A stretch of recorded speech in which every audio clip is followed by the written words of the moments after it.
gentlemen, let's get this party started! Are you ready? Let's get ready to rumble!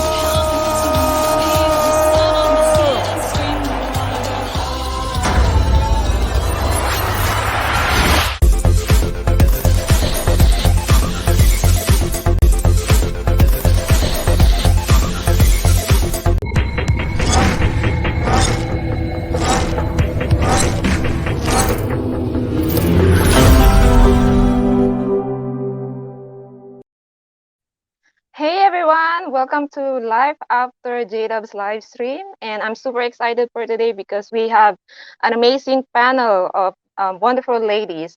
Let's bring them in. First, let's call in Sherry. Hello. Hi Sherry! How Hi over are you? there. I'm good. Very good. I'm well too. Looking forward to having a chat with everybody tonight. Yes, why don't you bring them all in? Yes. Michelle, how you going? Good. I love your hair. I'm just going to keep saying it all night. Kelly! Hello. Hey, Carrie. How you going? Hi, everyone. So good to see you. There's Hi. Hello. And our baby Kate. And our baby Kate. Awesome. Oh, Okay. hang on. Do we have a technical problem? Where's Kate? On her part. Oh no, catastrophe. Okay. Well, I'm sure Kate will rectify that. Uh-huh. How's everyone doing today? Good. Pretty good. Pretty good. Oh, hi, babe.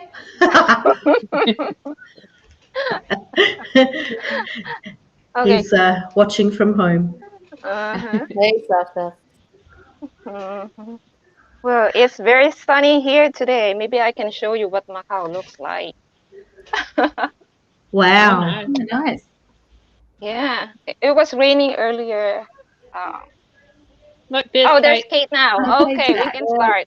Hi, Kate. You just had to show us some sunshine. Uh, we got a little worried about you. Okay, Sherry, what are we going to talk about today? Well, I was thinking, since we have this panel of wonderful women here this evening, that we could talk about our experiences as women in the Jehovah's Witness religion.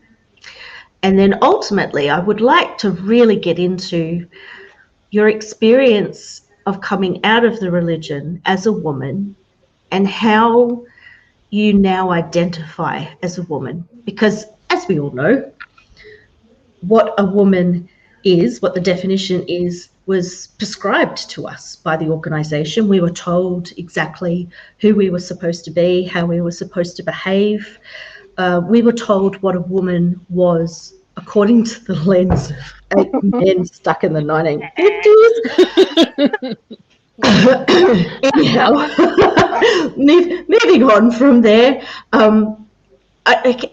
this has been a new thing for me probably in the last 12 to 18 months that I've started thinking about, of the difference between our identity as women in the religion to our identity as women now. And so I am so excited and thrilled that Life After Jehovah's Witnesses has made it possible for all of us to come together and have a chat and see what pearls of wisdom we can come up with, which of course, though, in order to do that, there is something that we must start with. We must have a cheers, everybody. Oh my God, I thought it was a prayer, Sherry. I can't believe how Are you kidding? Naomi, I don't have my head coverings here. What is Cheers, ladies. It's a fantastic time to spend Sunday with you. And I'm really looking forward to our chat. Well, I'll have a sip for you, Stella. Okay, drink for me. Thank you. Drink for me. So, on that note, let's get into this.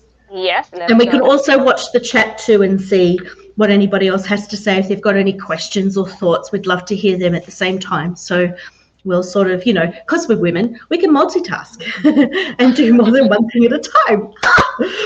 So I was thinking, first off, let's think about what it was like.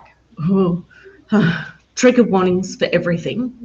What was it like being a little girl in the organisation?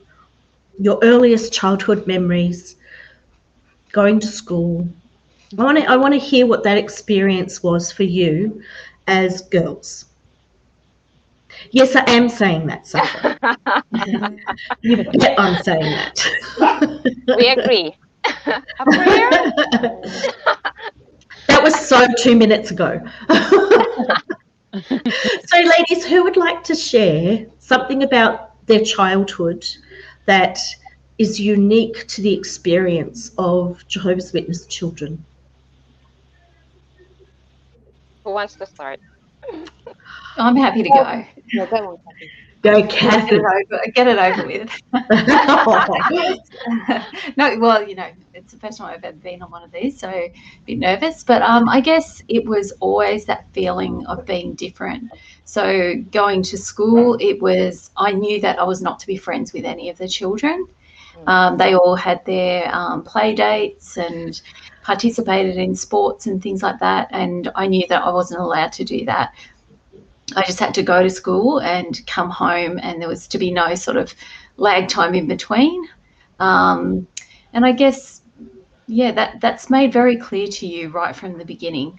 And also that if you participated in Christmas or birthdays or anything, even accidentally, that you were a massive disappointment to your parents. And I know that sometimes, I maybe did accidentally hum along to something, and I would feel so guilt-ridden about it. And I think it's very unfair for a child to feel like that at such a young age and carry that guilt.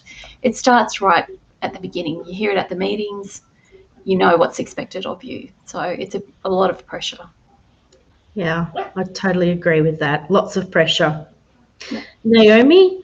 Oh, I should, before really, freaking hopeless host here, honestly.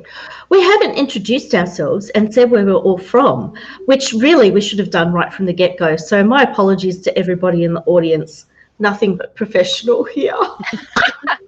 We could kind of get to know each other before. Well, yes, but I'm thinking everybody else. Everybody else doesn't know who we are and where we're from and what we're doing. So I suppose when you make your comment, just let us know where you're from. I can tell you, Kathy is in Southwest Sydney. In lockdown. We're all in lockdown, honey. It's just wonderful. So much fun. It's all good. It's all good. Be a lot worse.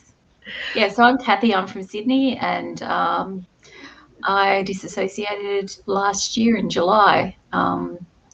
Was basically born in, and sort of my slow exit started a couple of years ago in 2016, 15. It all started, the slide. Yeah. Yes, I'm sure as we go through some of these subjects we'll discuss, we will touch on our exit stories.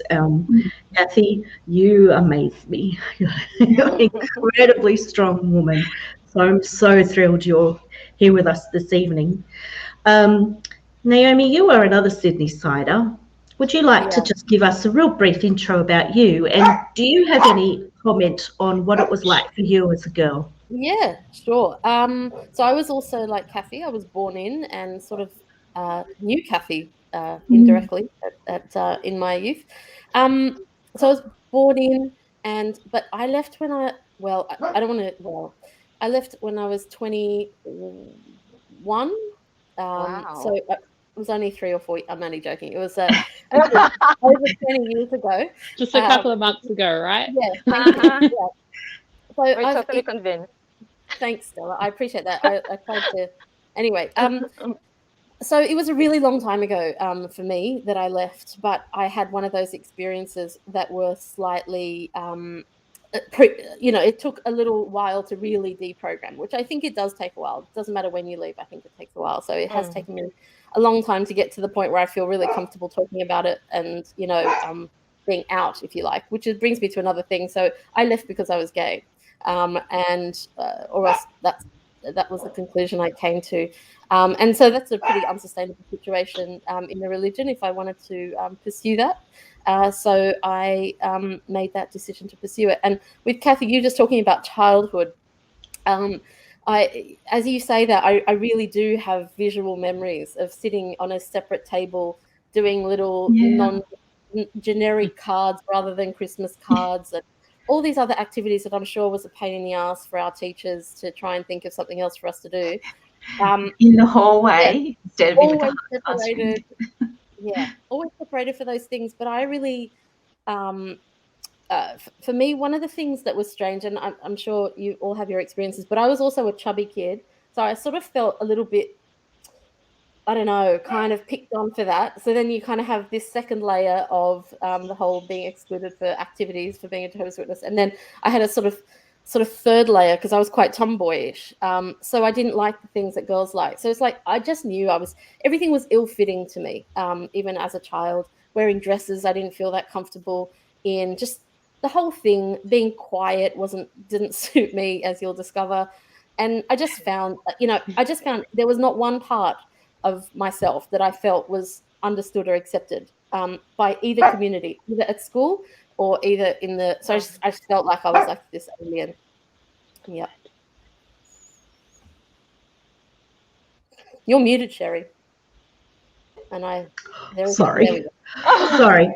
I was just taken by that sentence, Naomi, that you just said, that you felt like you didn't fit into any community. That has to be really, really difficult. I know I can relate to what it's like to not fit into a community from school, but not the same experience, obviously, that you had. That really had to do a number on how you viewed yourself. Yeah, for sure. But you don't know, do you? You're a kid, you don't know anything. No, that's true. That's true. You don't know. Yeah. Okay, well, we have some Kiwis in the room as well.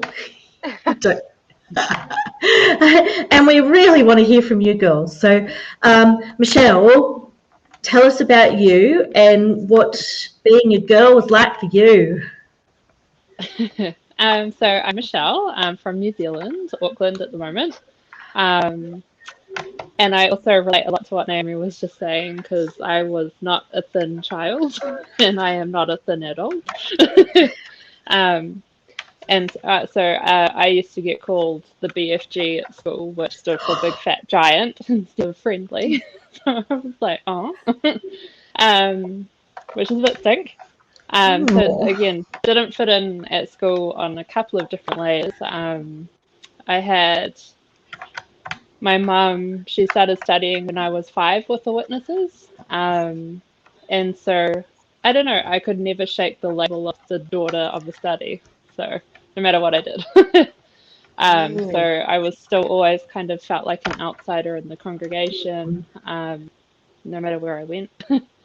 And then because my mum ended up sort of going inactive separately, and my brother as well, then it was kind of like I was alone in the truth, but it had like not the truth, the organization. It had a double-edged sword, because on one hand people would be like, oh, you're so strong going by yourself, but on the other end it was almost like they were waiting for me to screw up. Which I did by going online and finding out it was not in fact the truth. And I left in February this year. So wow, congrats. A bit of me. Well, It's very new. You're very new. I'm just sort of taking that in, Michelle, and here you are on YouTube. I haven't seen my art. Hair. With gorgeous hair, I know. I love the pink. I really love the pink. First thing I did. First thing. Absolutely awesome. Thank you. I would like to, while we have this chat tonight, can we do a drinking game? If any of you say the truth, The truth. the truth, right, we have to have a drink. Okay. or something, honestly. Because I mean, I guess I'll do it now. actually, out of the fact that you actually did say it, let's. I must should say, really get mine's my actually cup. tea. Oh, Kathy, really? Come on, honey, you got to do something about that. I'm a wandering ponder, and I thought if I have a drink, maybe I'll say the wrong thing. No, it could be really interesting. I do that just in normal life, so. Now, I'll have Kate. to message Dave to fix up the problem. Yes, please, Dave. We must rectify this situation. It's just a catastrophe. Now, Kate, you are our other Kiwi. Would you like to give us a bit about yourself and what was childhood like for you?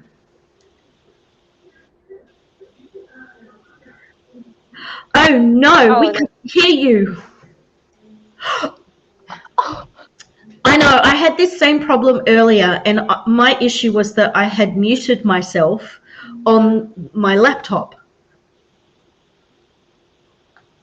Not hearing you, honey. Like a robot. Kate is pondering her situation. Maybe logging out and logging in again, Kate. Maybe. Have another drink, Kate. Have you tried turning it off and on again? Well, that's the usual troubleshooting, isn't it?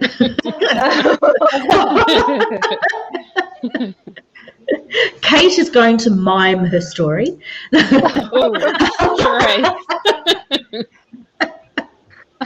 She says she's still a Jehovah's Witness.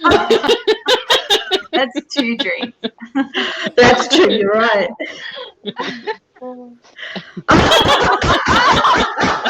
We all know what that means. Dying. Could you be a bit more clearer, Kate? Can you write it down? Kate, maybe you could leave. Go outside. You can probably hear you. She's hooked out, so we can try. Okay. Time out. Time out while Kate sorts her technical issues out. While she does that, Stella, tell us where you're from and your story, and what was childhood like for you? Okay, sure. I'm 42 years in the organization. Yeah, I was born and raised, but it's kind of different from you guys. Because in the Philippines where I grew up, we have this extended family going on. So my mom is the only JW in the family, and but my dad is working overseas. So it's just my mom who just converted to the religion because of the 1975 thing. Yeah. So my childhood is a bit of half Catholic and half Jehovah's Witness. Right. Yeah, and I kind of enjoyed everything on the other side. I mean, I celebrated Christmas, birthday with my non-Jada family, and yeah, I didn't feel bad about that. I didn't feel guilty about that because in the Philippines we were kind of leaning on the liberal side. Like if you're not baptized, there's nothing to worry about, and those are food. I mean, if your conscience is okay with that, then you'll be fine. We don't feel guilty about it. Even baptized Jehovah's Witness, they won't feel guilty about it in the Philippines. That's why I when I left Jehovah's Witness and got in touch with other ExJws around the world, I learned that everyone out there has a very strict upbringing than us in the Philippines. Even education, we were allowed to pursue higher education in the Philippines. Isn't that interesting? Ripped off. Yeah. Yes. And I remember myself attending all the Christmas celebrations in school. Oh. Okay, we got Kate back. We've got Kate back, and I think I heard her. Can you hear me? Yes. No. True. The world of people are just so cutthroat. I'm returning back to the religion. Sorry, carry I'm Okay. laughing now with you, ladies. She was even raising her legs. Okay. Hey, we're So, supposed to spread our legs in New We're Zealand. spreading our legs in We've got to lockdown. spread our legs. Told us. I do. I'm a squat.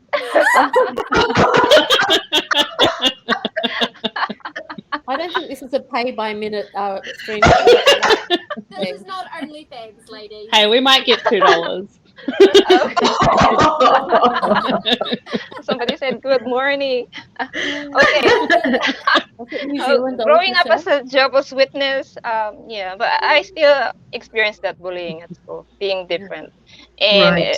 I don't want to knock on my classmates' door. So when it's the preaching schedule is around my classmates' houses, I don't join in the household services. I don't want to knock on their doors, and because they will call me out at school. So I try not to do that, and yeah, I try to hide that I'm a Jehovah's Witness. Yeah. I don't know because I don't want to get bullied, you know. So yeah, fair enough. but I still kind of enjoy some of the activities Right. at the opposite side. So I you could live the double life quite legitimately, really, because of your but family. yeah, but when I got baptized, that's when I started separating myself from my relatives and becoming a devout Jehovah's Witness. So I was a Jehovah's Witness until 2018. I left November, and it was a quick disassociation for me, quick waking up process. And for 42 years, my name is not Stella. Stella is my activist name. So, Oh, uh-huh. Yes. I was born with Jacob's wife, one of the Jacob's wives' name. Yeah. wow. So So, this is the first time I reveal my name online. My name is Raquel. Oh, Raquel. Yep. Yeah, but it's just so biblical, so I don't want to use it. So your name triggers you now because it's biblical. well, being Yeah. called. Yeah. So I yeah, don't know that's if I me. can say much about that. I have to say. Yeah, Naomi. Yeah, Yeah. it's pretty awkward. Yeah, well, Yeah. my original name is Abigail. Ah. So I actually go by my middle name. And it's funny because I've now ended up with my new partner, and his name is David. So it's the whole like Abigail and David jeez. story. Well, we know how many hundreds and hundreds of women were named in the Bible. So amazing that we have 3 here with Bible names. It's not like there were many. This one pimped out her daughter-in-law, so I'm pretty happy with that. She was hard. I killed her first husband. I still haven't done that yet. Oh dear. Well, Kate, now that we Okay. have rectified your troubleshooting, Yeah. would you like to? Because I could see you girls fine and listening to you. So I was just like, oh, well, I'm just in the corner by myself. Yeah, we could see you chilling out there. Looking very relaxed and zen. Yes. It's in a So good tell us a bit about yourself, Kate, and what childhood was like for you. Sure. So, Kate from Christchurch, New Zealand. So I was born into the religion. My dad was an elder. My mum was the perfect elder's wife. And I grew up in a really small, like, rural town. So there was not even 40 publishers in the congregation. There was probably about 4 children, and that included me and my brother. And because I was the eldest daughter, I say to my friends that I've got now, I liken it to being like the preacher's daughter, because you're put up into like this pedestal, and you've got to be like that good example to all the other younger children. You can't mess up because dad's an elder, he'll lose his privileges. So I had that thrown at me a lot. when I started rebelling. But being just in a small town, everybody knows everyone. Everyone at school knew I was a Joho. And you'd get pulled out when it was Christmas time because I'd be learning all the songs. So the principal would literally say, okay, Abby and her brother and whoever else, everyone get up now, and you'd have to get up in front of assembly, walk out, go to another room. Christmas time, everyone's giving cards, candy canes, and I had the odd friend that would sneak me one because she did feel sorry for me, but then I would feel really guilty that I was about to eat this piece of candy that is so demonic. And also, I think the worst memory of my childhood being in the religion is I had such an unhealthy view of my worldly peers. To me, it was like I could visually see myself as a little lamb, and everyone in my class were goats. And I would literally see my friends as goats, and I'm the sheep, and they're all gonna die at Armageddon. Like, you're all gonna die. And if I got too close to you, God forbid, I'm gonna catch your disease, and I'm gonna turn into a goat. And for like a little primary school kid, that's a horrible like now when I look back on it, I'm like, that is so unhealthy and psycho to be thinking of your friends as goats.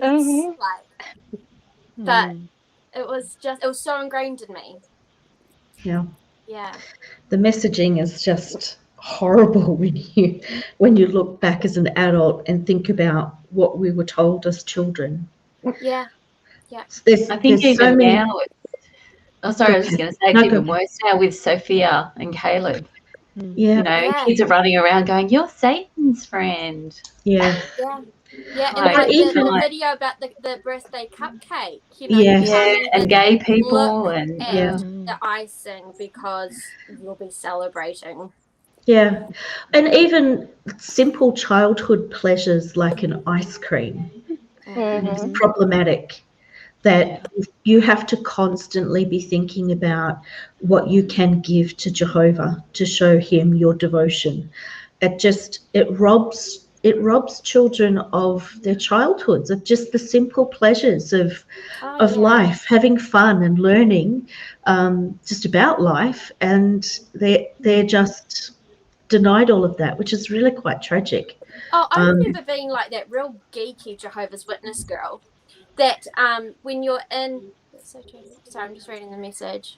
I was that geeky child that when we were doing some sort of art project at school, and the idea was about peace. We had to incorporate that.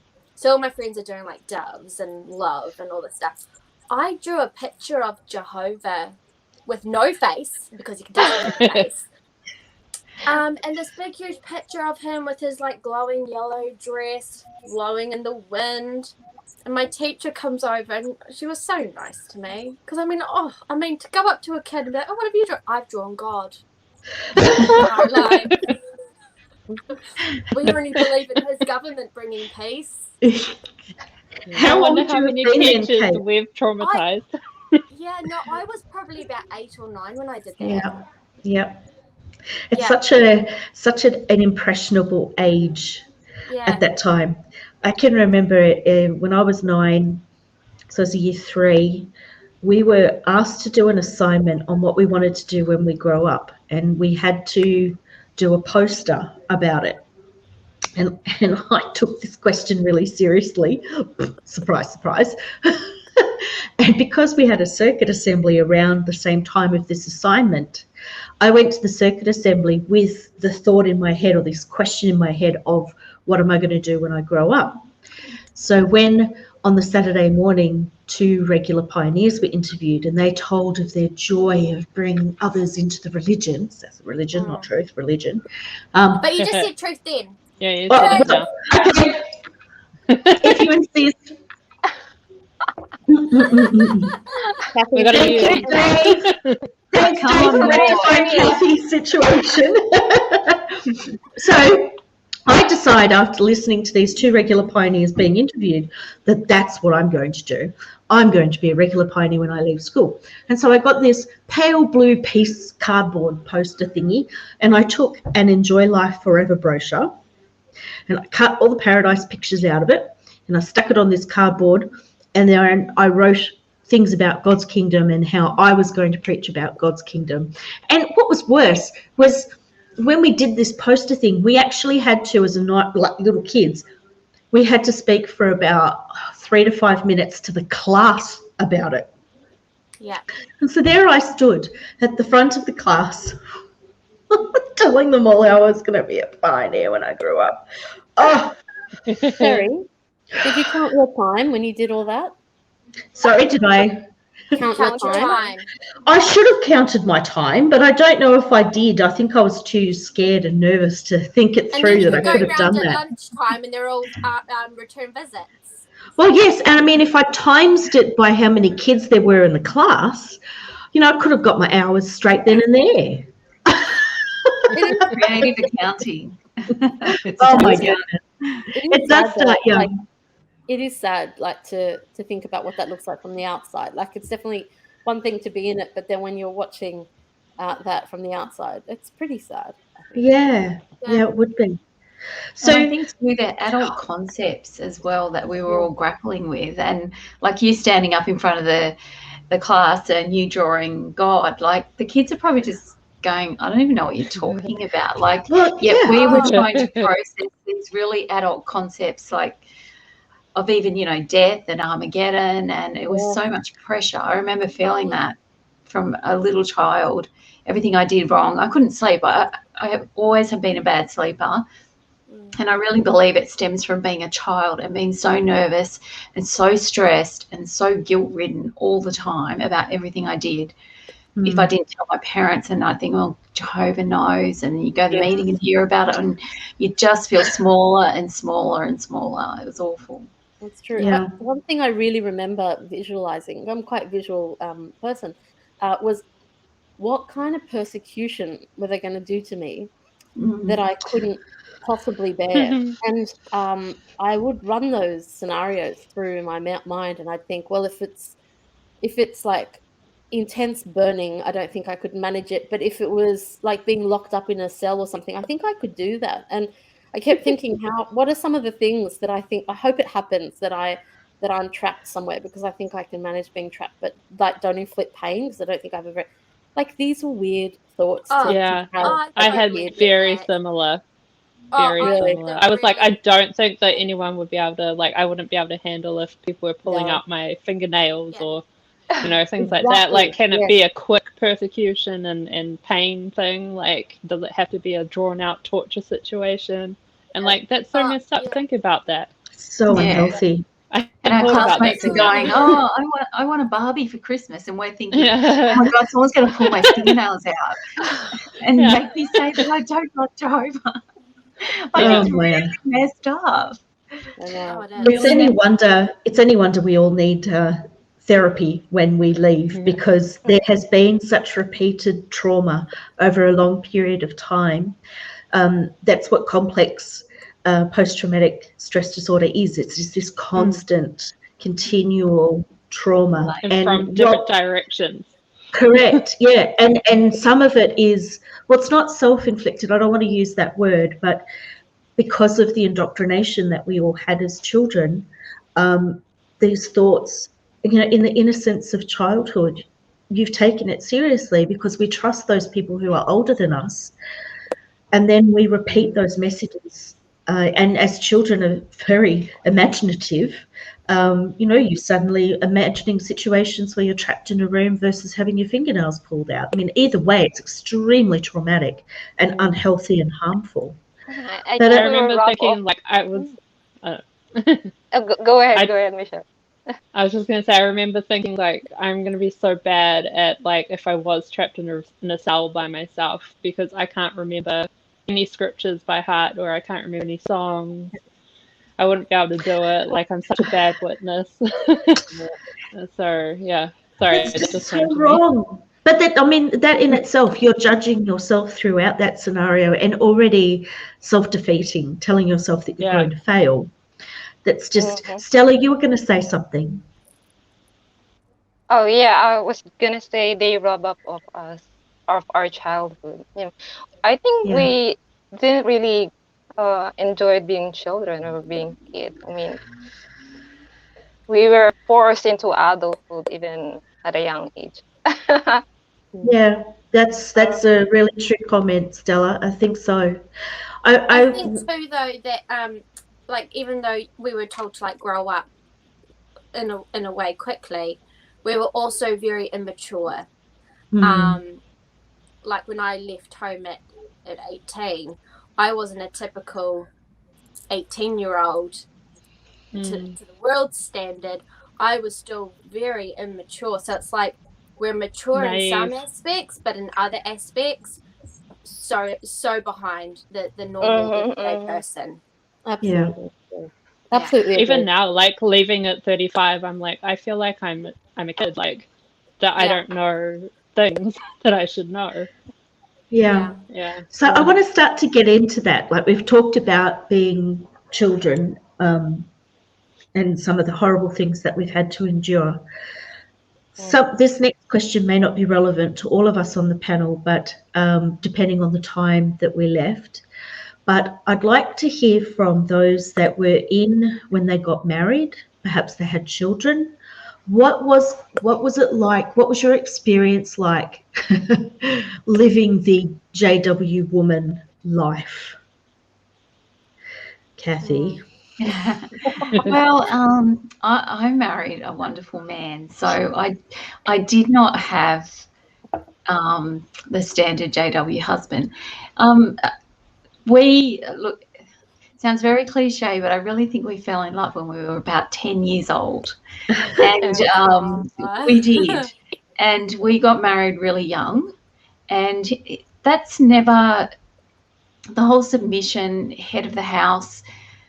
We really never even talked about that because I've always been, and I feel bad even saying this, like he treated me like an equal because he always did, and it was never an issue. So I feel very grateful in that respect to have had that, because I saw many other marriages where women really had no voice. Um, but in saying that, I was still living within the framework of being a mother and a wife as a JW, and growing up in it as a child where you hear scriptures like, women should be silent and be in submission. Sometimes I think, is my husband going to ever change and be like that? But we just, have a great relationship in that respect. We have a normal marriage like everyone else. We fight and whatever, but that was never an issue. I think when I had children, I think it really hit me what I was a part of. And I remember when I had my first son, Ben, and I was standing at RPA hospital and I was about to go home that day, and I was holding him, and I just remember thinking, this religion is never, ever going to come ahead of you. And I guess as time went along, even when my children were very little, I didn't give them the Bible story book. And when I did, it only had very minimal pages in it because I ripped out all the violent pictures because I knew that they shouldn't be looking at that. And then my second son came along, and my second son has autism, and that threw us into a whole new world for about 7 years.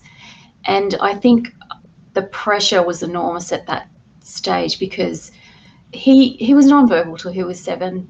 He was having tantrums, throwing himself around, the room. We were going to therapy 3-4 times a week. And then I was taking him to meetings, and, he just couldn't sit still. So I would be out the back, I would be walking around, and I got a lot of judgment for that. Or I would let him sleep at the meetings. I'd come in with quilts and pillows, and because he had such a routine that we had to keep to, and like even little things like that you would get judged for, like, you should have your kids sitting up, and you see kids getting smacked for not being awake at 9:15 or something. But I guess we always took a different tack with it. We let our kids be kids. Even when they went out preaching, I never made them wear ties. I always bought them cargo pants and just little checkered shirts. I used to get judged for that. I just thought that I just tried to make them as much, have a childhood. But in saying that, I didn't leave, till I was 44. But it was enormous pressure. Like at the convention, there was one convention where I basically got asked to leave because of my son. And I ended up, sending in a wad of papers to Bethel telling them, that I had tried to get ready for an assembly like every other family, and I was judged, and people were telling me to keep my kid quiet when I was sitting on the outside anyway. I wasn't even in the stadium. It was, day 3. He was going feral, and I was just letting him walk around and make noise like he should. And then I guess as they got older, there was that pressure to get them baptised, and I always told my children that they were not allowed to get baptised before they were 18. I didn't want them to, because I believe baptism is a nail in the coffin. Yep. It puts the parents in a terrible situation, it puts the children in a terrible situation. But again, I didn't leave. So, it was just a combination of a lot of things. But I as a mother, I felt so much pressure to be out witnessing at all the meetings. Yeah. But I tried to make it as fun as I could for my kids. I had a party for them every year, and sometimes made it dress up and things like that. But I still didn't feel happy. Yeah. Felt something inside of me that I just didn't want to recognise. I felt really, really sad, being surrounded by so many people, but just feeling really unhappy. It's a theme that I think is coming out in the discussion tonight, that either in childhood or as a wife or as a mother, it's pressure. That word keeps coming up, the constant pressure that everyone felt. I don't know the circumstances of our other panelists, but was anybody else on the panel a wife or a mother as a witness? I was a wife, but not to a witness. So I had even more judgment. Of course. Yeah. So you married out of the Lord. Yeah, I did the whole dating in the religion. I was going to say truth. Well, you just did. I like this game. I did the whole dating thing, and it was the most intense and controlling process. And what turned me off going with this brother, who was meant to be the perfect one because he was a ministerial servant, so one day he was going to be an elder, was when he got really jealous with the work colleagues I had at the time who were males and thought I was with one of them. Told my father, who's an elder, and my father believed him over me. And I just thought, well, that's it. Nah. So instead I got disfellowshipped. So then I ended up going with the work colleague because I was like, well, you're telling me I'm with them, so I might as well go with him. So I did. Got disfellowshipped. And I got married to someone in the army. So that was even more of a no-no. Oh my goodness. But to me in my head as well, I thought, well, this is great because I've got like the golden card. If Armageddon comes, I'm already friends with the army. You're not going to lock me up in the camp. But then the marriage was really bad. It ended up being abusive. But what also made me stay in that abusive relationship was that because for so long, as a woman, as a Jehovah's Witness woman, you're taught you've got to be submissive. Mm-hmm. And unfortunately, that was one point my then husband knew about. So it was always, you've got to be a good Christian.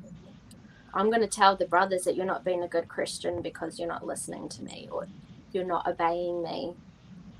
He used that as a weapon against you. Use it, yeah. And so I was always like, oh my gosh, I'm giving him a really bad witness. I'm supposed to win him over. Oh my goodness, it's a double whammy here. So how can I win him over without a word if I'm not submissive?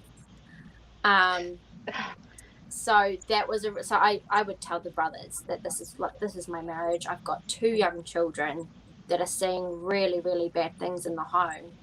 And it was always, well, either you've got to pray more, you've got to be obedient, you know, remember all the stories we've read in the yearbooks about these women that have been in really bad situations, but they've come through it, and their husbands after 30 years have become a Jehovah's Witness. Oh yay, 30 years, like so, and also then families in the congregation were like, well, she's got a worldly husband, her children obviously are worldly too, we can't invite them over to play. No. And then once I ended up actually leaving my husband, it was, well, now she's a divorced woman who's been disfellowshipped before, she's married a non-witness before, then she's got a divorce, and that's really bad. So then I had all that pressure. Then I was trying to be even more of a goody good two shoes, because I had to try and wipe that slate clean of, but I'm really good now. You know, those were all such bad mistakes. But, it's an impossible situation, isn't it? It's you're just you're entirely just like a hamster impossible. on a hamster wheel, Yeah. and you just get tired. You get over it. Yeah. You're in a losing battle. You are in a losing battle. Yeah, quite right. So, ladies, we've all come out at different points. We've either come out when we were much younger, or we've left because of circumstances, and then still been actually captured by the religion, and not woken up from it till a long time later. Either way, whatever our stories are, I think all of us are going to have. I really just want to hear your comments on, after you worked through the doctrinal stuff, you've realised it's not true. The next step is then the behavioural side of things, and recognising what behaviours we have that have come from the religion, the way we view ourselves, and the way we view ourselves as women. It took me about 3 years. It's nearly been 5 years for me since leaving, or mentally leaving. But it took about 3 years before I even started to realise, oh, hang on a minute, there's a bit of work here I haven't done yet. And that's this whole identity as a woman. How have you guys navigated that? Like, what does it mean to you now to be a woman?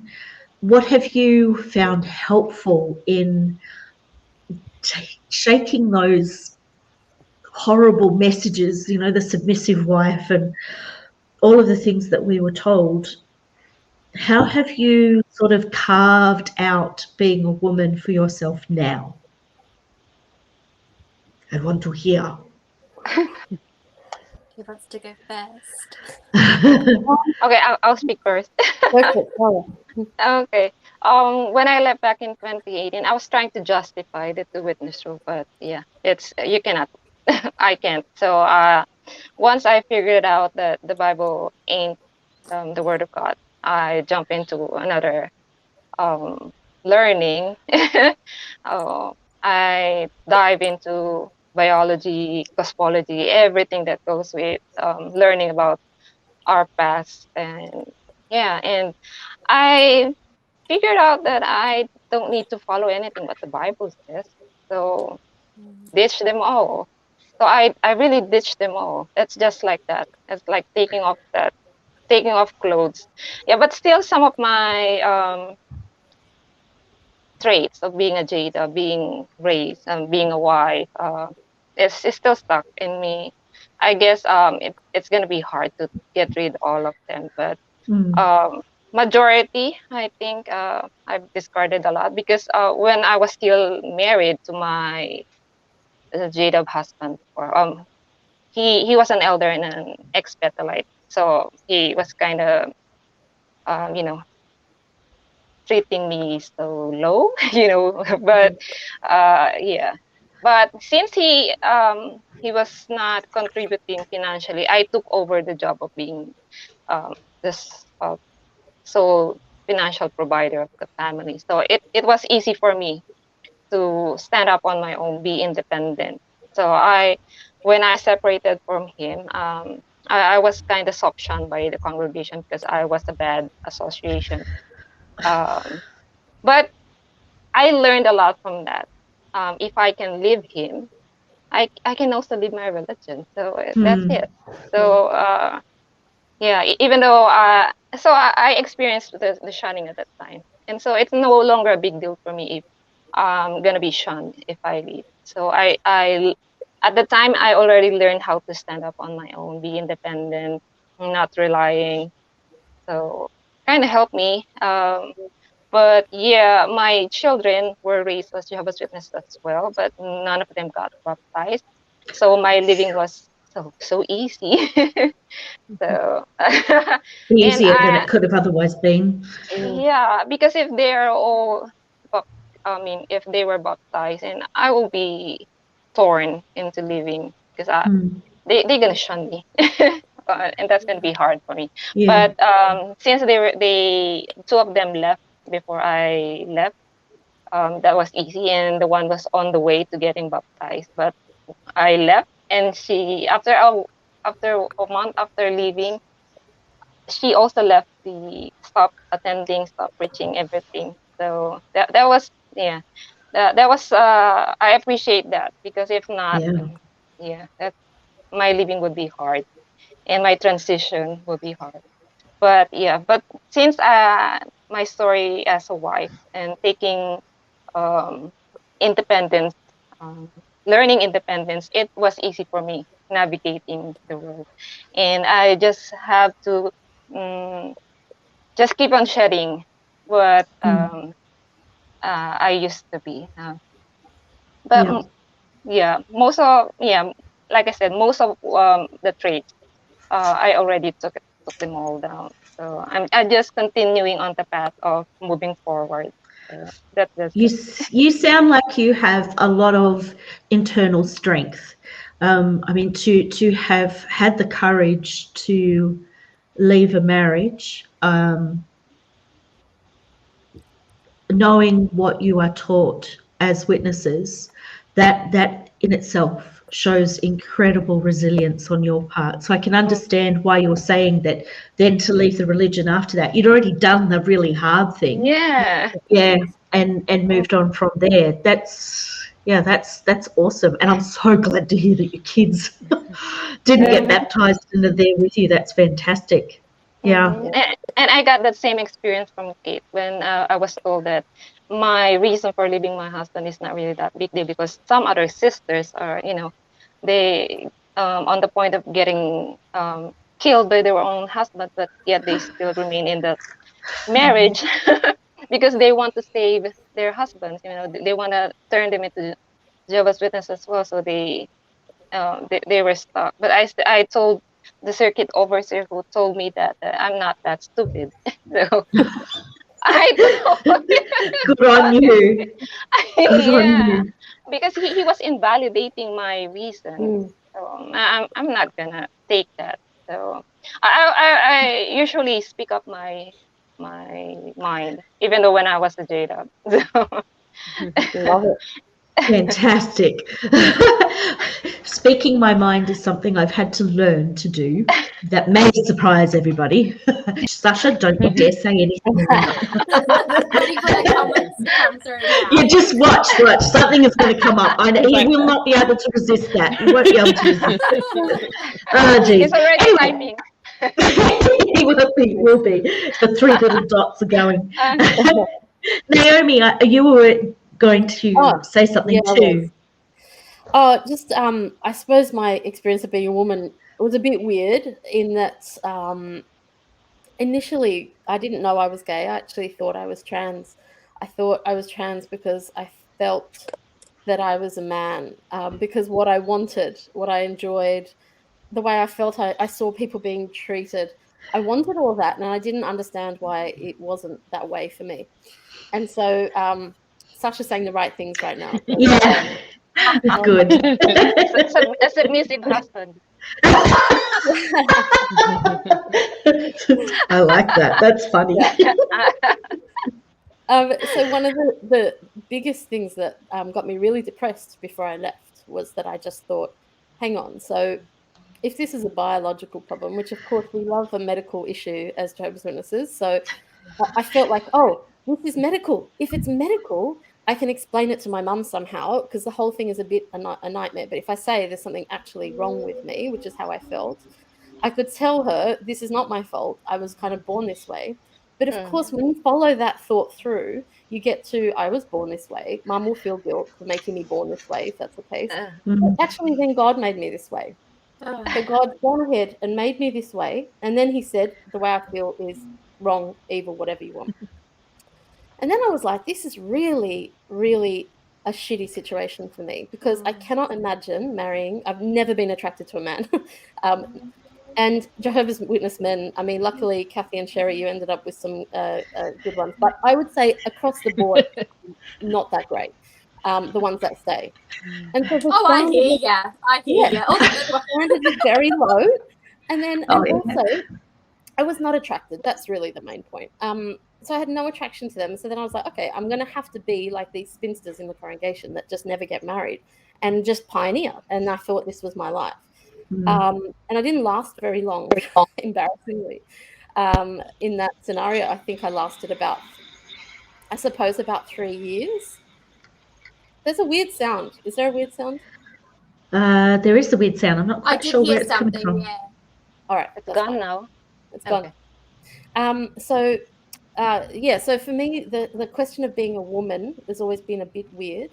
I never felt much like a woman in the religion, and I never understood that identity. I saw my mum, who was very much like a big love ball that was kind of constricted by how much she could love in the religion, but actually, was quite submissive. So I can't tell, when you look at that religion and say this is what they taught about women's roles, but in addition, you have your own mother or your own parent that you're watching, and then the cultural thing, because my parents are Lebanese, so there's a cultural pressure as well. So I don't know exactly where it came from, but I knew I didn't fit in it.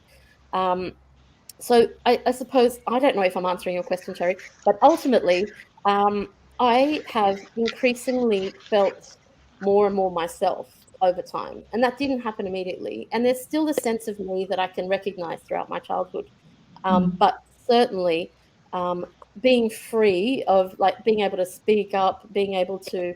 It used to annoy me that I'd have to do a talk to another woman on stage and not just do a talk.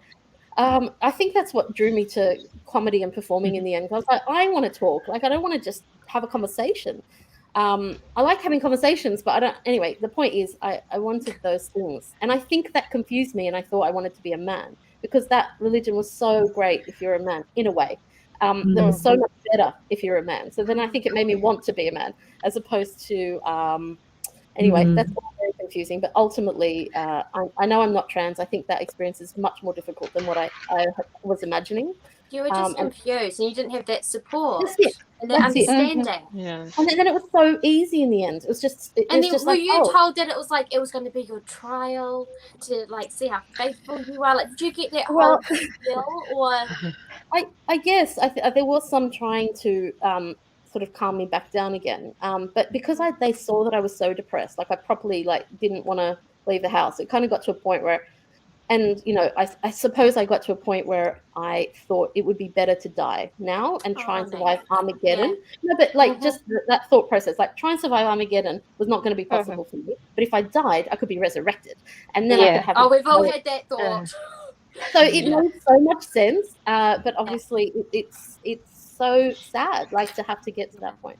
I mean, my identity as a woman now, I cannot, I can't relate at all to that time, to that sort of being a woman. But you're like living your truth now and who you're meant to be now. Yeah, that's absolutely. Brilliant. Yeah, I got to see. I get to do all the things that I thought was not going to be possible for me, and they're so simple. These things, not big things, but it's so much but it means a lot from someone that's growing up from that sort of background. It means so much to finally just be yourself. Yeah. You know, you don't have to Yeah. worry about what everyone's thinking about Yeah. you or saying about you. If you it's not that offend bad. someone randomly, Yeah. You're Yeah. not going to stumble someone, you know. Yeah. We should drink to that. Being yourself. yeah. Yes. Being Yes. yourself. Let's. All right. Let's do this. You girls drink for me. We'll do a We'll double do sip. Stella. Yeah. Okay, thank you. Can I also just say thank you to everyone in the comments engaging? I don't know if it's user error, but I can't seem to respond. But I've been able to read a few. yeah, I just wanted to say thank you. There's been some really lovely comments, Yeah. and thank you for Mm. everyone Yeah. for even tuning in. Yes, I totally agree. I haven't worked out how to do that either. I think we just call it out, Kathy. Yeah, yeah. I did message Sasha. I'm like, how do I respond? And he said you should be able to, but I don't have a text I box. don't know to if we respond, can and in I've seen some StreamYard. lovely comments and people I know on there, so it's really lovely. Even my Yeah. son's on there. Hi, Ben. Yeah, there was a comment there Yeah, he from, said a lovely comment to you. Yeah, I did. he Yeah. did. He thanked you for how amazing and awesome you are Yeah. as a mum. Oh, Yeah. thank you. Yeah, I Yeah. saw it. Yeah. That's very was- sweet. And there's a Very comment there from a Julia, like talking about like if you are you know, from the gay community and you're in the religion, you know, there's a lot of talks and Bibles discussions about like how sinful it is. And I mean, Yeah. I couldn't imagine. I mean, I used to sit there and listen to the fornication and go, "Oh God, they don't know what I did last night," and I was oblivious to that. But to have it so like in your face about how evil, you know, being homosexual is, it must be really, really damaging, especially on young children who know from an early age what they're meant to be and who they are. It's my It buddy. must. They don't understand the damage that they're doing. Yeah. Absolutely. Yeah. Yeah. Yep. I think the only thing, thanks, to say to that is I was homophobic, of course, right? Because I was indoctrinated. So I was homophobic. The first time I went to a gay bar, I was like, no, this is not for me. I did not run into the gay community and think, this is home. Like, hello, everyone, I'm home. Like, it was very much like, you are not me. Like, you don't understand. This is not who I am. Yeah. And so even to get through your own homophobia, then to move into a state of, you know, accepting it. And then trying to get to the point of pride, my God, that there are like 100 steps between where you were to trying to be proud of it. Like that took a long time. That was not a quick move. No. Yeah. No. So Michelle. for me, sorry. No, sorry, there are no men walking around with microphones. You don't have to wait for that. I'm not responding to hands up. Forget that. Go for it. So I want to say like two things. One was just to address the comment before from my friend Norma, who's in Texas. No, she's from Texas, but she's in Scotland now. And she's like one of my besties now. We've followed each other on Instagram for like, I don't know, nearly 10 years without knowing that she used to be a Jehovah's Witness. And then when I left, I was like, so like, I just left my whole religion. And she's like, you're a Jehovah's Witness, weren't you? And then like, boom, since then we've just become like besties, and she's been amazing and super supportive, and I will cry. Thank you, Norma. Thank you, Norma. And one part of it for me was sort of realizing that I don't know if I want to say bisexual, but I kind of say pan-romantic, in that I feel like I could be with anyone. But a big, huge, like, sorry, my thoughts are all jumbled now because I felt like crying. One of my friends, who's still a witness now, and he was one of my best friends. I did tell him I was having doubts, and that one of the biggest reasons for me was the way that he views himself. And that is that there's something wrong with him, that he's something to be ashamed of. And I was like, how can he feel that way? I mean, not even recognizing that within myself I had feelings that I was pushing down. And I was just so upset that he couldn't live and be his true happy self, and that he had to be stuck in this awful religion. um, Yeah. it, it was sort of really hard for me to tell him my doubts in the first place, and I thought that he would understand, but he didn't because of just how deeply down he is in that way. And then, so since leaving, I've sort of been more open, and I'm still, because it's so fresh for me since February, so I struggle a lot still with depression, but I don't have anxiety the same way I did before. In that it was like I was never good enough, and I mean I still have that, but it was a constant every day. You got to keep up. Why aren't you pioneering? Why aren't you doing this? Why aren't you doing that? Blah blah blah blah blah.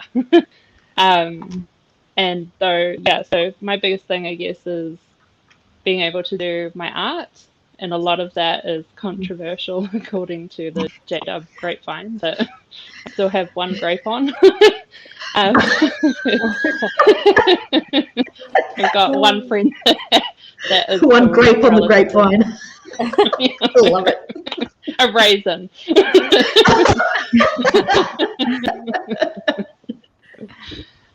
So a lot of my work is like, I've always had it in me that, in fact, I was called like an activist and I was a witness. I've always had it in me that racism is not right, that the way they treat females in the congregation or women is not right. And Horrible. all of the stuff and like the homophobia, everything, I've always just been like, I want to shout it out that this is not right. And now I can kind of do that with my art. Yeah. So that's where I'm really glad you've got that. Yeah, that's fantastic. Especially the recent one. Yes. That's a lot of fun.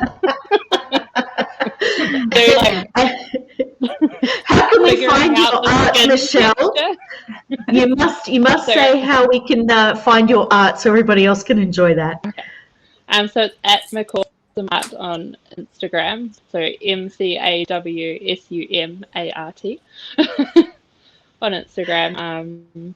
And I've just set up a Redbubble so that you can get these pieces on hoodies and t-shirts and stickers. Fantastic.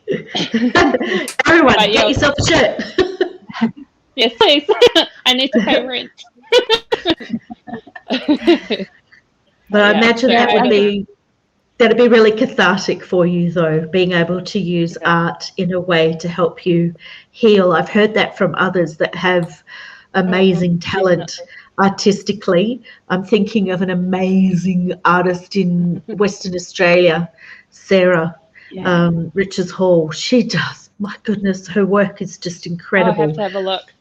Oh, you must check it out. It's very, very deep and empowering, very provoking. I love it. I think she's amazing. I just sorry, I just want to say another thing as well. Sure. With my experience, because my mum brought us in, and like her entire family, like her sisters and stuff, my whole extended family are not witnesses. I was completely separate from them growing up because of that. My mum was like, okay, we don't hang out with them. And then now, after leaving and all of that, I have to start having relationships with my aunts and cousins. And I'm somewhat still left out there. Like, they don't think to include me in things because they haven't for so long. But I mean, it's my own fault.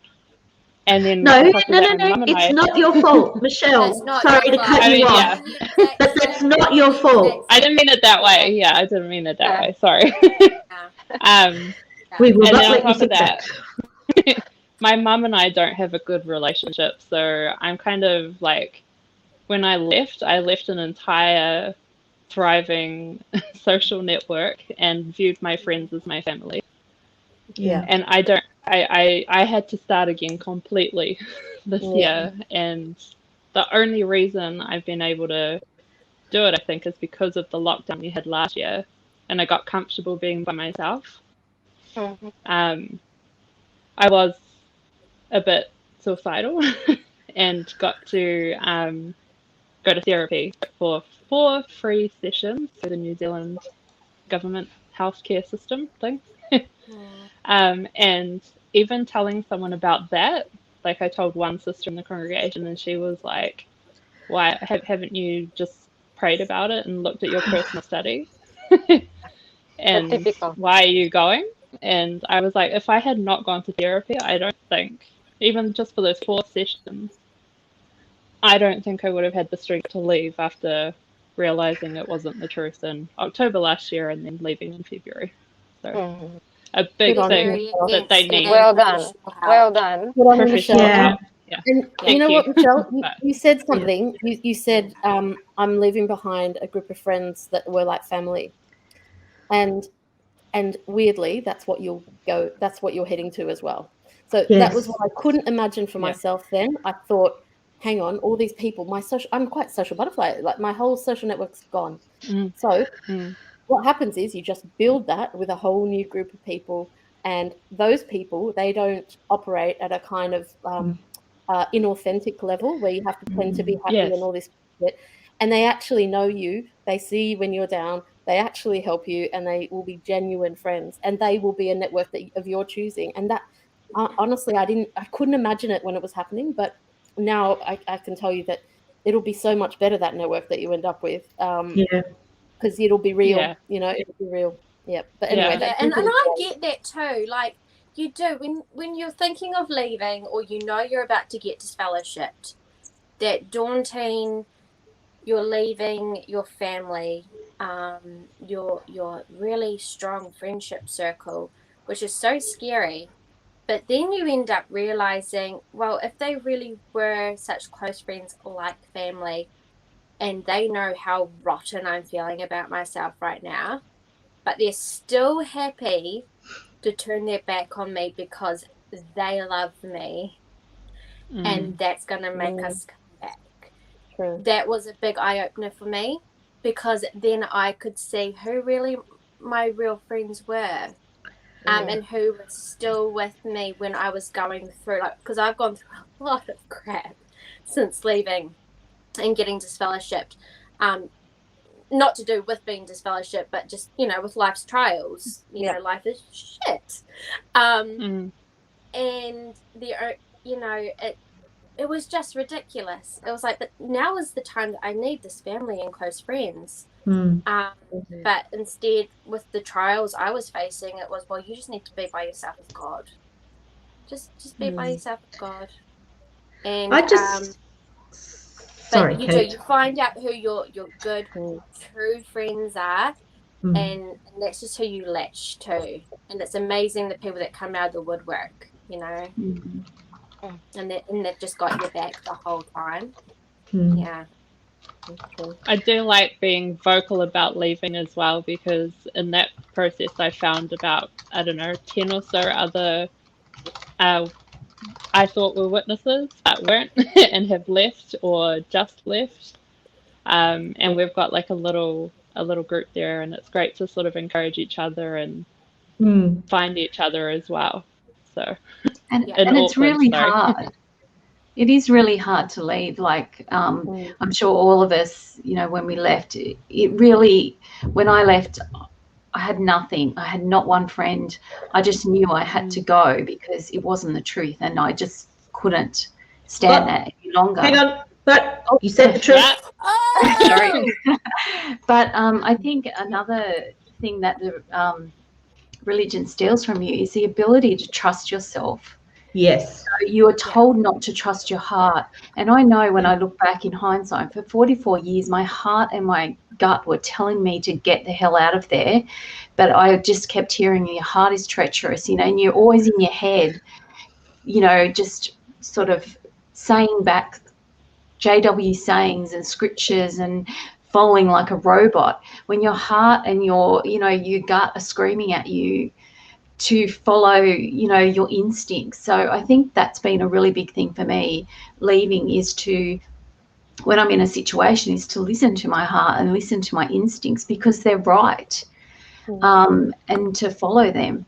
And another thing I think you have to unlearn is the the bullshit language and the meanings that they attach to the most simple of words like friends and love. The people in there are not your friends. They're your friends in a certain framework, and if you deviate out of that, as all of us would have known, the minute you go, these people treat you like you're dead. My own parents treat me like I'm dead. I mean, conditional love. Absolutely. Nothing's unconditional. I've come across the most kind people who, you know, just by accident, you know, have shared a tiny bit of my story. They've reached out to me or sent me a letter. People at work. It's really hard and it's really scary to reach out to people. And sometimes it doesn't work. But we also have to leave that sort of infantilized idea of having 100 friends in a congregation. It's just not possible.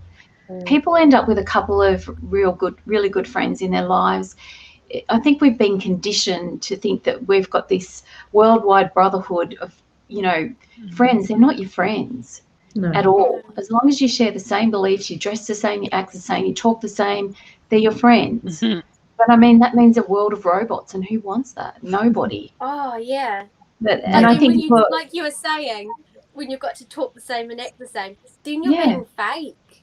You don't. There's nothing to find out about anybody. We all know what they're thinking about anything, and you don't want to know if they're thinking otherwise.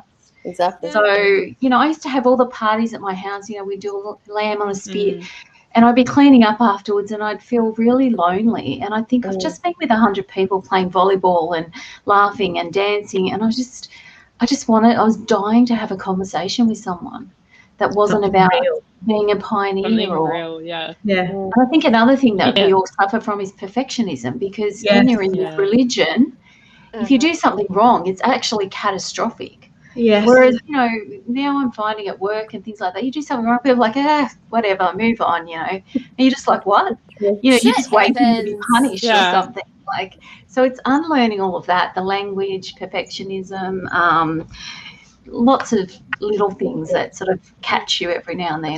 There's so many.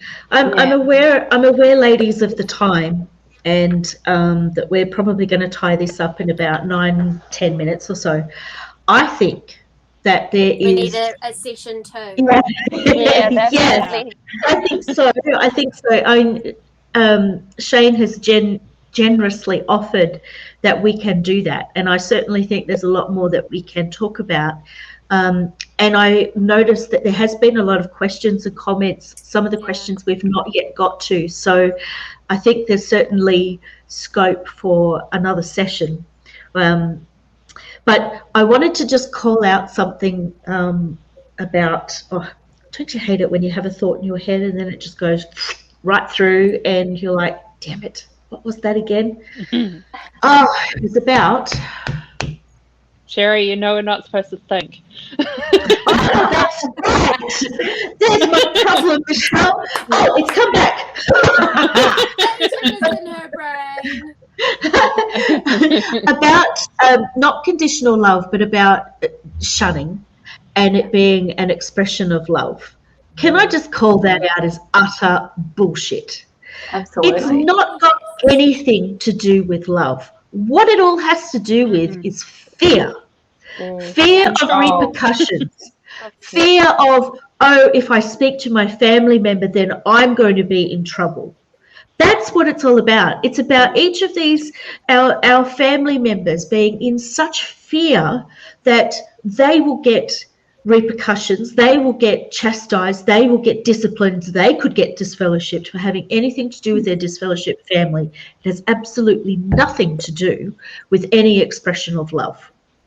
Oh, I get that. I've got the prime example of when I walked past my mother in a stationery store, this close, the camera, I could spit in her ear. We were that close.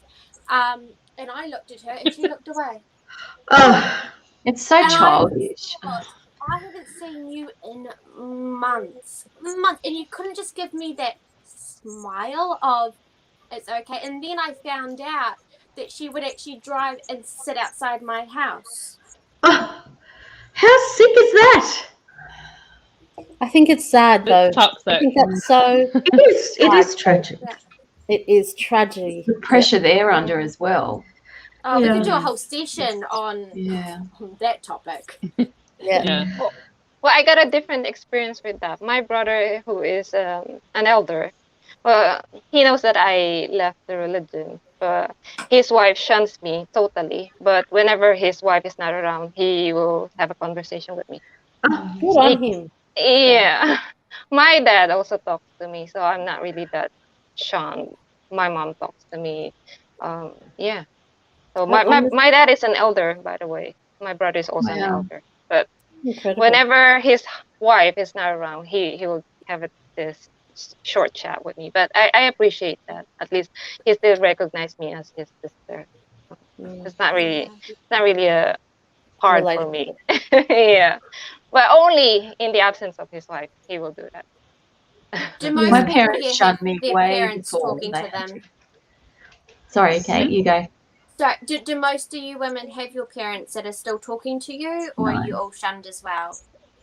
Mine I was shunned are 2 not years in before. the truth, so oops.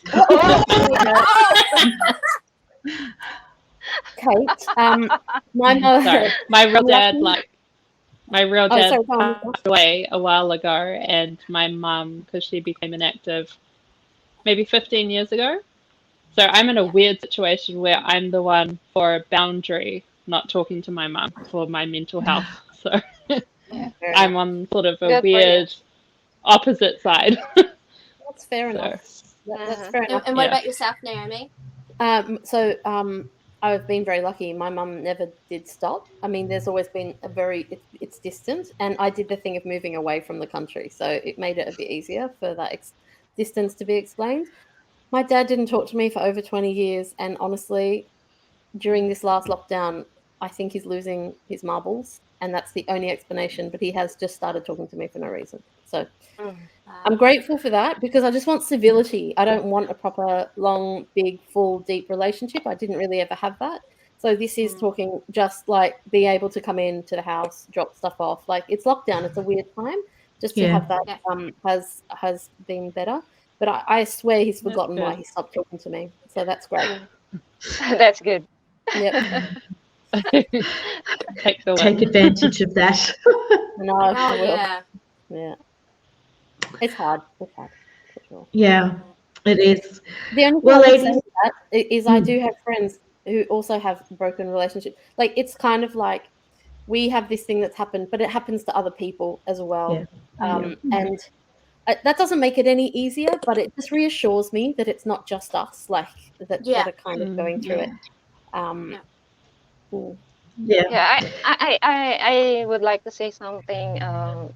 The Life After JDubs group has given us slot every 2 months to have this chat again. So we can all meet back and have a chat. Every 2 months. There's so much to talk about. Yeah. Thank there you is so much to talk about.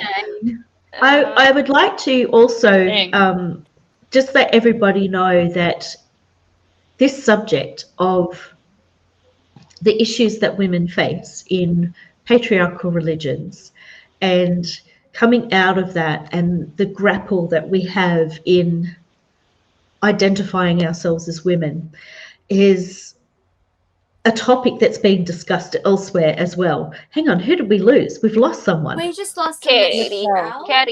Oh, Michelle? Michelle. We lost Michelle. Oh, hopefully Michelle will be back. Satan is starting to just take over. Maybe she was taken out by the octopop. Remember that? Snatched by. Too funny.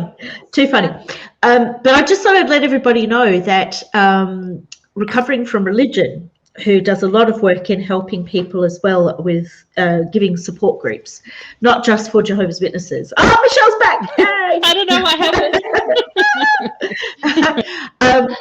But in helping people from all different flavors and varieties of religion, we're actually starting a women's support group Cool. And the very Awesome. first one is going to be on Sunday, September 12th. So it'll be September 11 for everyone in the Northern Hemisphere, but for us, it'll be 10 a.m. on September 12. So that'll be 12 for you guys in Kiwiland. But I think platforms like this are just so important for women to be able to come together and discuss issues that we face as we search for who we are authentically as women. So Definitely. yeah, I'm Especially for really like excited about that. well, like I find a lot of the content that comes from the ExJw men is very much similar to the talks that we had to endure. And I do like the way that with women we sort of talk in a different way and we we connect in a different way. So it Yes. is do, nice and I to think see. too, because like we are so relaxed and it's just a bunch of girls with some drinks. Sometimes I feel that people that are, you know, still PIMO, you know, physically in, mentally out, Yeah. they're too scared to go to those amazing groups that we do belong to on Facebook, because there are people that have been out for so long, so they've got really strong beliefs. And for some women who are, you know, we've been taught to be submissive and not to question anything, it can be really daunting going into those different fields to do some research. Yeah. Whereas when it's just a bunch of women having a wee chat, people that are just sitting inside the Kingdom Halls at the moment that are a bit like, this isn't where I want to be, they can just be quietly sitting in the corner and just take in a bit of everything. Like, all our experiences are so different, but still entwined to being, you know, we've all got that core sort of, you know, similarity. Yeah, absolutely. So I can see then this sort of obviously- platform really helping Yeah. women. Yeah. Michelle. Not to knock any of the male content producers. Oh no, I just realized I didn't say it like that way.